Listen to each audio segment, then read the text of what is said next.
It's day 12 of Black History Month. Now, today we'll be talking about the Freedom Riders. Yesterday we spoke about the Greensboro Four, and we kind of went into how that led to the Freedom Rider movement.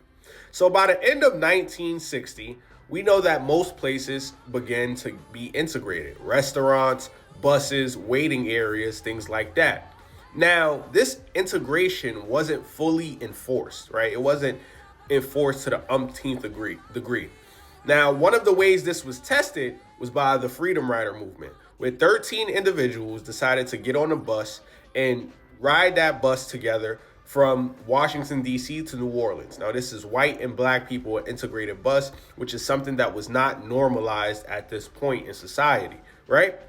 Now, the Freedom Riders decided to take the method that they learned from the sit-in movement from the year prior and take a non-violent approach to this Freedom Rider movement. They were going to drive through the South, and they were going to be non-violent, not provoke anybody. They were just going to see if these new integration rules were being enforced.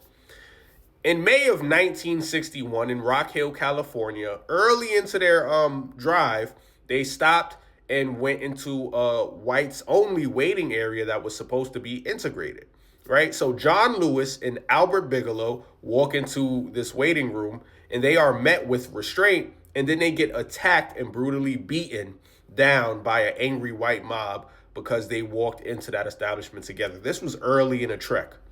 By the time they got to Anniston, Alabama, one of the largest KKK groups are in this part of Alabama, was ready for them to get there. They were given word that they would be driving through. They stopped the bus, slashed their tires. The bus didn't try to escape. They followed it to the outskirts of town, and they firebombed the bus. Luckily, everybody made it outside of the bus, and nobody died, but then they were brutally beaten and attacked outside of there too. They had some members there that were able to photograph, and the media was able to show up and record everything that took place, and it was disgusting.